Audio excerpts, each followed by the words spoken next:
আসসালামু আলাইকুম। দেশ এবং দেশের বাইরে যে যেখান থেকে শুনছেন সবাইকে স্পোর্টস বাংলা আপডেট চ্যানেল থেকে জানাচ্ছি শুভেচ্ছা। চলে এলাম আরও কিছু নতুন আপডেট নিয়ে। কেন থামলো বার্সেলোনার বিজয় রথ?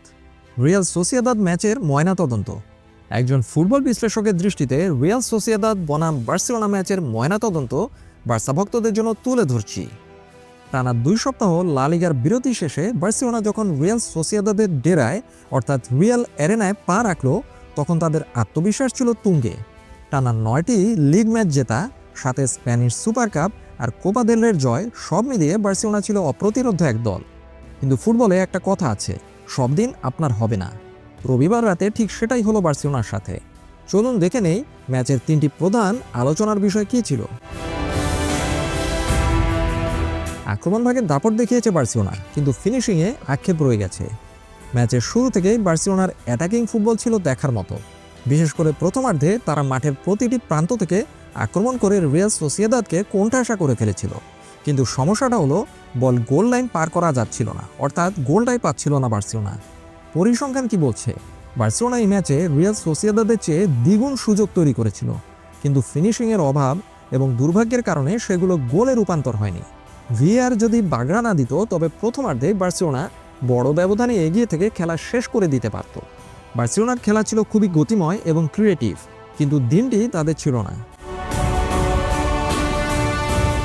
নাম্বার 2, জমাট রক্ষণভাগ। তবুও মুহূর্তের অসতর্কতায় সর্বনাশ ঘটে যায় বার্সেলোনার রক্ষণভাগ নিয়ে খুব একটা দোষ দেওয়ার জায়গা নেই। এরিক গার্সিয়া এবং তরুণ পাউ কুবার্সি দুজনেই দুর্দান্ত খেলেছেন।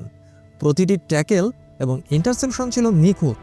এমনকি 2 ফুলব্যাক জুলস কুন্ডে এবং আলেহান্দ্রো বালদে রক্ষণের পাশাপাশি আক্রমণেও বারবার উঠে আসছিলেন। পরিসংখ্যান কি বলছে? রিয়াল সোসিয়েদাদ পুরো ম্যাচে খুব বেশি গোলের সুযোগ পায়নি, কিন্তু ফুটবল বড় নিষ্ঠুর। বার্সেলোনার পুরো ম্যাচের দাপট সত্ত্বেও মাত্র 2টি সাধারণ বল এবং মুহূর্তের অমনোযোগিতার কারণে রিয়াল সোসিয়েদাদ কাউন্টার অ্যাটাকে 2টি গোল করে বসে। অর্থাৎ পুরো 90 মিনিট ভালো খেলে মাত্র 2 মিনিটের ভুলই কাল হলো বার্সেলোনার জন্য। নাম্বার 3, ভিএআর, দুর্ভাগ্য এবং গোলপোস্টের লড়াই। মাঝে মধ্যে আপনাকে মেনে নিতেই হবে যে দিনটি আপনার নয়। বার্সেলোনা সারা বছর যা অনুশীলন করেছে, মাঠে তার সবই প্রয়োগ করেছিল, কিন্তু তাদের বিপক্ষে দাঁড়িয়েছিল খোদ ভাগ্য। পরিসংখ্যান কি বলছে? বার্সেলোনার মোট 5টি শট গোল পোস্টে লেগে ফিরে এসেছে। এছাড়া ভিএআর একাধিকবার গোল বাতিল করে দিয়েছে। কিন্তু যেভাবে একের পর এক গোল বাতিল হওয়া আর গোল পোস্টে বল লাগার ঘটনা ঘটেছে, তাতে মনে হয়েছে ফুটবল বিধাতা আজ বার্সেলোনার বিপক্ষে ছিলেন। একজন কোচ বা খেলোয়াড় হিসেবে এর চেয়ে বেশি তাদের আর কিছুই করার ছিল না। চলুন এই ম্যাচের পরিসংখ্যান নিয়ে বিশ্লেষণ করি। ম্যাচের খাতা কলমের হিসেব বলছে বার্সেলোনা মাঠে কেবল ফুটবল খেলেনি, বরং এক কথায় রাজত্ব করেছে।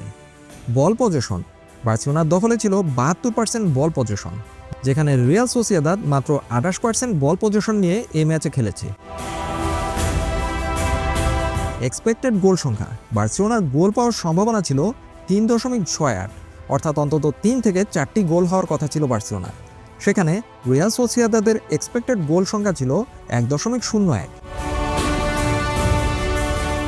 আক্রমণের বন্যা বইয়ে দিয়েছে বার্সেলোনা মোট 25টি শট নিয়েছে, যার মধ্যে 9টি ছিল অন টার্গেট। বিপরীতে রিয়াল সোসিয়েদাদ মাত্র 7টি শট নিয়েই 2টি গোল পেয়ে গেছে। Dani Olmo, Ferran Torres, Lamine ইয়ামালরা একের পর এক আক্রমণ চালিয়েছেন, কিন্তু দিনটি ছিল বার্সেলোনার জন্য অভিশপ্ত একদিন। বার্সেলোনা ম্যাচে 7টি বড় সুযোগ তৈরি করেছিল, কিন্তু তার মধ্যে 6টি মিস হয়েছে। 5 বার বল লেগেছে গোল পোস্টে। বার্সেলোনা সর্বমোট 535টি নির্ভুল পাস দিয়ে খেলা নিয়ন্ত্রণ করেছে, যেখানে সোসিয়েদাদ মাত্র 148টি পাস দিতে পেরেছে। কিন্তু দিন শেষে জালের দেখা পাওয়াই ছিল আসল লড়াই, যেখানে বার্সেলোনা ব্যর্থ হয়েছে। বার্সেলোনার এই ম্যাচে পাসিং অ্যাকুরেসি ছিল 89%। এরিক গার্সিয়া এবং পাউ কুবার্সি রক্ষণে নিখুঁত ছিলেন, কিন্তু সোসিয়েদাদের মাত্র 2টি ঝটিকা কাউন্টার অ্যাটাক বার্সেলোনার রক্ষণভাগকে এলোমেলো করে দেয়।